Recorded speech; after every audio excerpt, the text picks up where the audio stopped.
Hello friends, we will start with the fourth unit, which is excretory system. A human beings generally perform different kinds of activities in order to survive. So it can be classified as anabolic activities, catabolic ones. Anabolism is defined as wherein a human being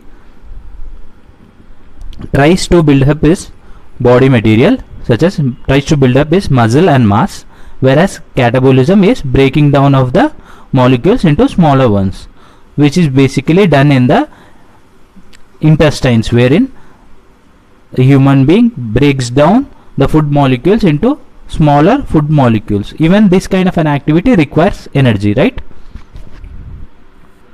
So a human being requires energy to perform anabolic activities as well as catabolic activities.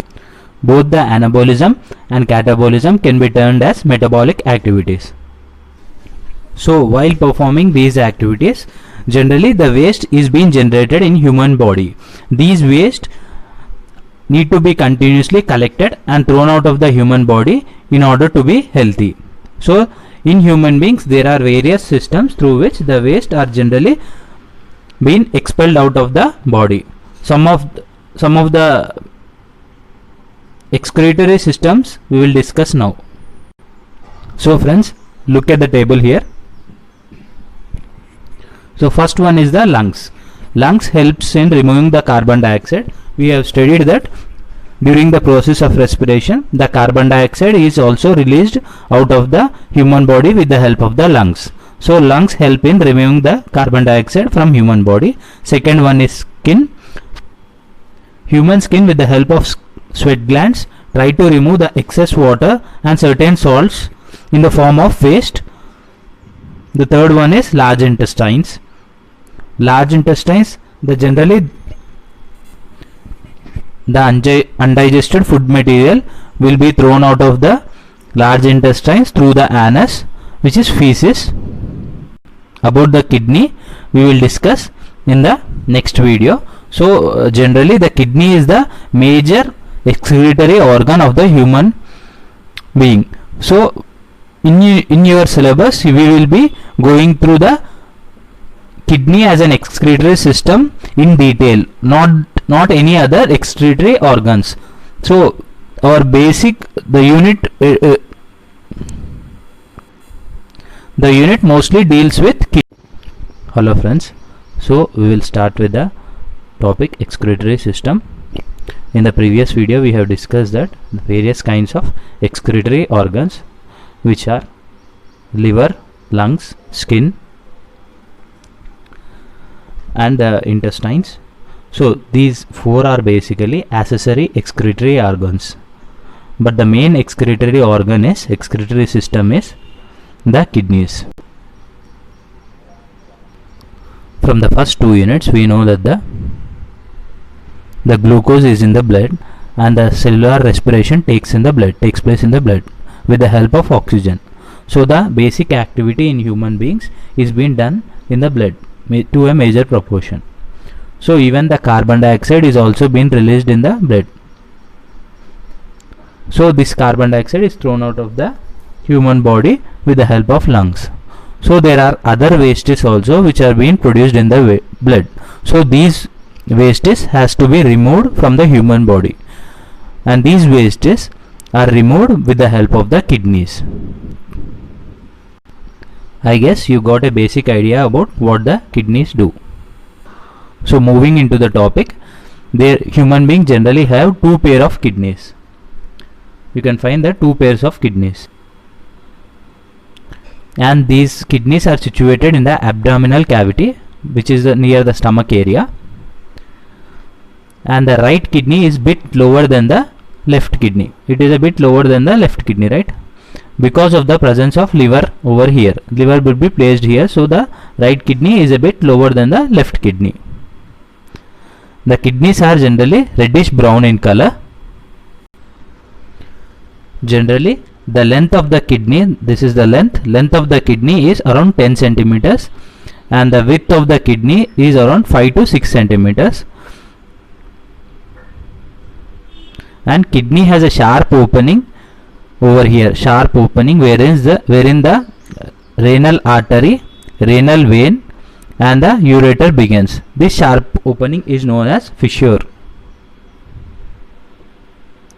Generally the kidneys are convex on the outer side, convex kind of a mirror, and concave on the inner side. Hope you remember from the third unit what is the function of the right ventricle. Right ventricle of the heart, with the help of the aorta, supplies oxygenated blood to the entire body. So aorta is the dorsal aorta over mentioned here. From the heart, the oxygenated blood is coming to the kidney with the help of renal artery. Okay, after the process of filtration, that is the cleaning process, has been done, the fresh blood will move into the renal veins, which is been mentioned here.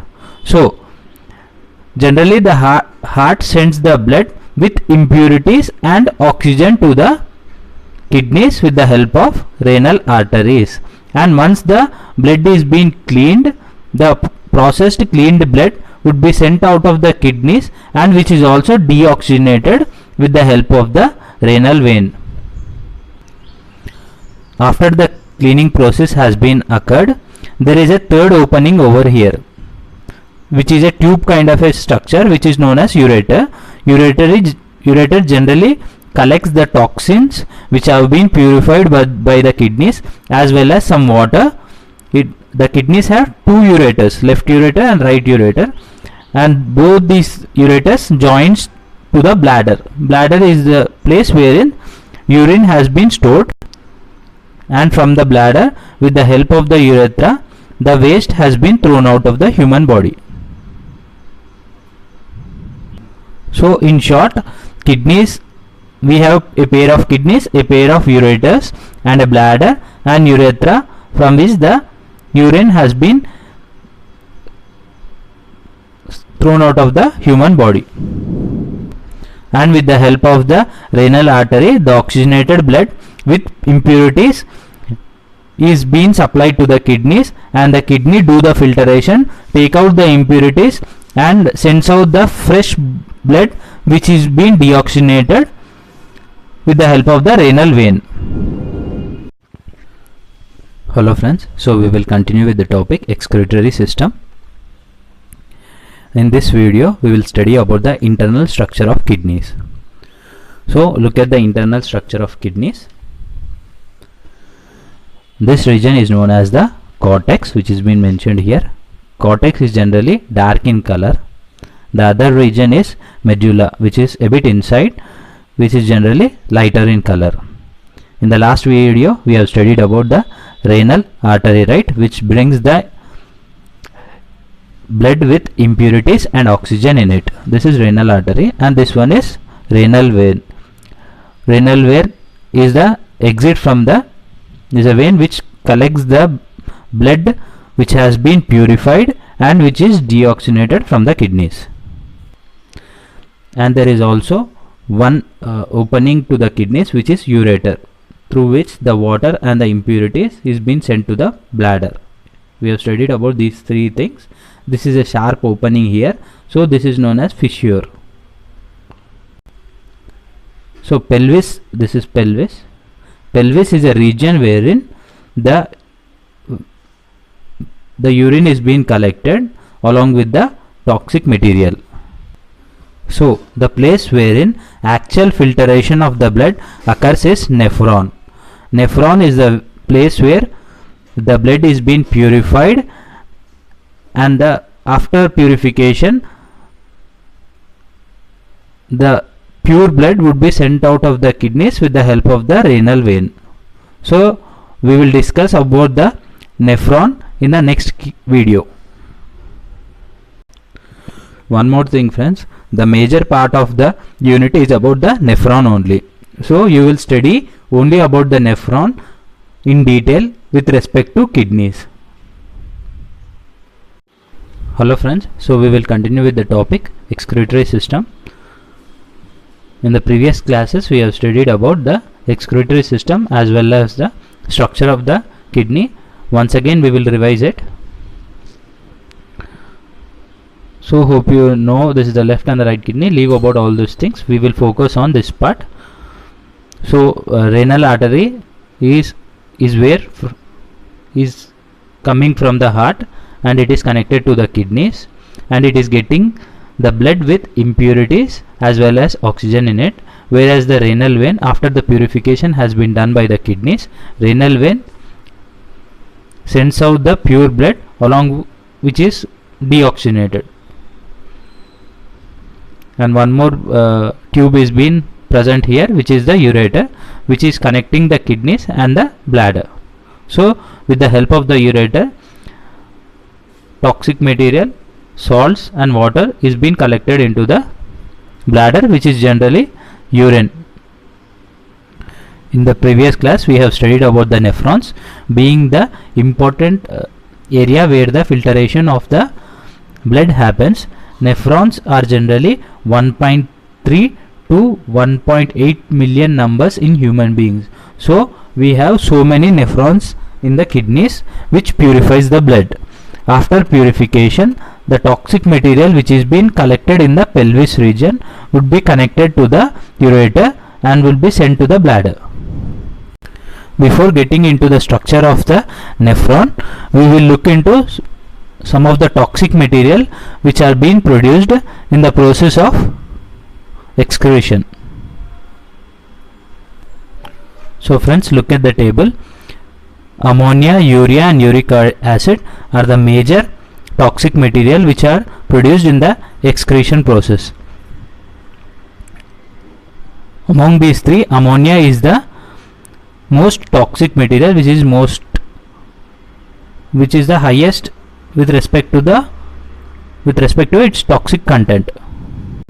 All these three are combined together are known as the nitrogenous wastes. Apart from these three wastes, the others are bile waste as well as certain amount of salts which have been excreted.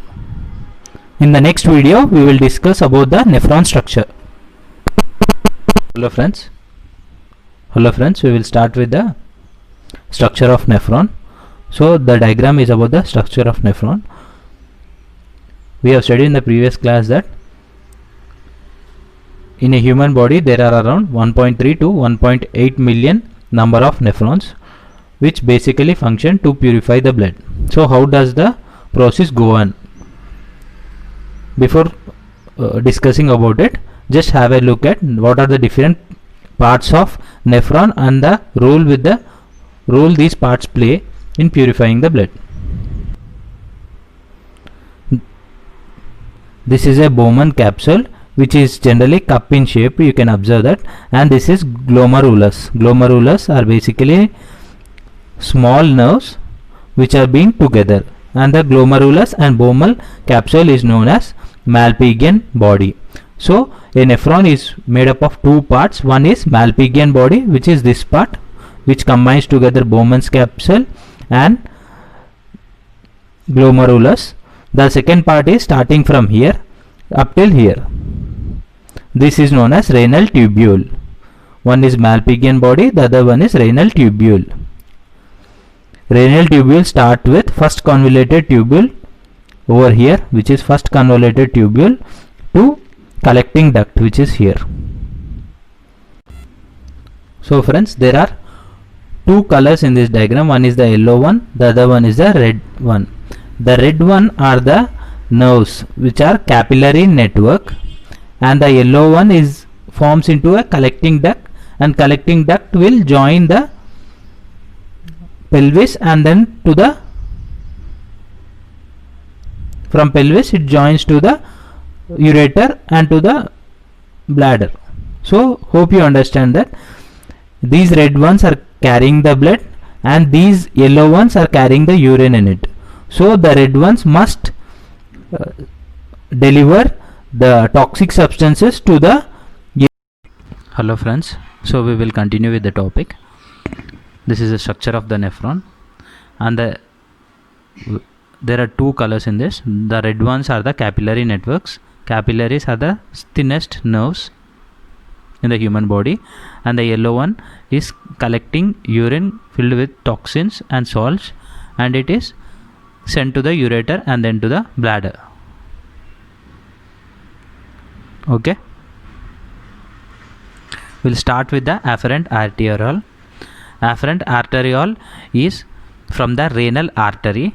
It is coming from the renal artery, filled with, which is wherein the blood is filled with oxygen as well as impurities. So afferent arteriole is entering the Bowman capsule, and in the Bowman capsule the nerves are generally crumpled together.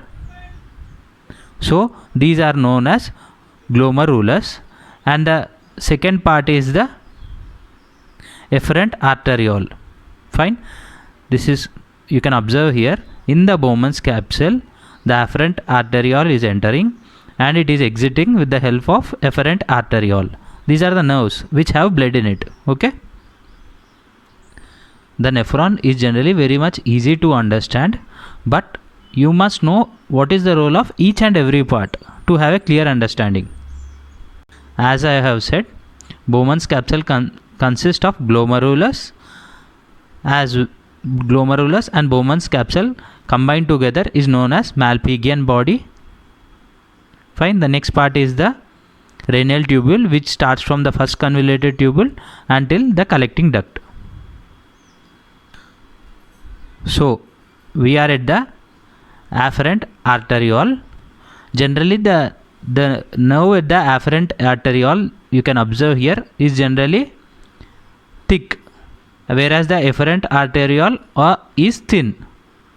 Fine, so the blood will be passing from the afferent and it is a bit crumpled in the glomerulus and it exits from the efferent, right? So you can so friends, think afferent and efferent as a pipe. Okay, fine. So afferent is a thicker pipe whereas efferent is a thinner one. So when the water passes from afferent to efferent, there would be a pressure created, right? Hope you understand the situation. There would be a pressure created in the glomerulus because the efferent arteriole is thin whereas the afferent is thicker. So there would be more pressure coming from afferent, and efferent is thinner, so pressure would be created in the glomerulus. Means the nerves which are in the glomerulus have pressure in it, and the nerves in the glomerulus is made up of single cell. The thinness of the nerves are single celled, which are generally squamous epithelium cells or podocyte cells. So the toxic material would be passed on from the glomerulus, these nerves, and would be delivered in the Bowman's capsule. Hope you understand. Because of the pressure created in the glomerulus, as these are one cell thick nerves, and there would be a small pores in these nerves. The nerves in the glomerulus have small pores in it. Through the pores, the toxic material would be collected in the Bowman's capsule. And friends, so the water, salt and toxic material, that nitrogenous wastes, which is ammonia, uric acid, bile pigments, would be transferred from the Bowman's capsule to the first convoluted tubule. Fine, you can see here first convoluted tubule, and then again it passes through the loop of Henle.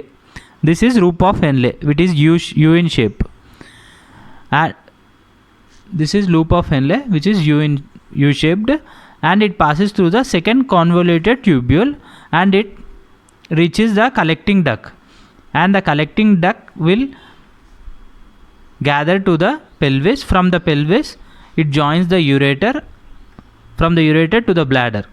Okay, so in this video you have understood that the afferent arteriole is thicker whereas the efferent is thinner. Because of it, the pressure would be created in Bowman's capsule, in the glomerulus. Because of the pressure, the impurities in the blood would be transferred to the Bowman's capsule, and from the Bowman's capsule the impurities along with water and salts passes to the first convoluted tubule, and then to the second convoluted tubule, and then to the loop of Henle, and then to the second convoluted tubule. and it would be collected with the help of collecting duct, which is open to the pelvis. So this function doesn't happen just in one nephron, it happens in all the entire 1.3 million nephrons which are present in the kidneys. As you know that there are 1.3 million nephrons, so think about how thin these capillary network would be. Capillary network are nerves, right? You know that already. Think how thin this capillary network would be. As I have said you, the Bowman's capsule as well as the glomerulus combined together is known as the Malpighian body, whereas from the first convoluted tubule to the collecting duct is known as the renal tube.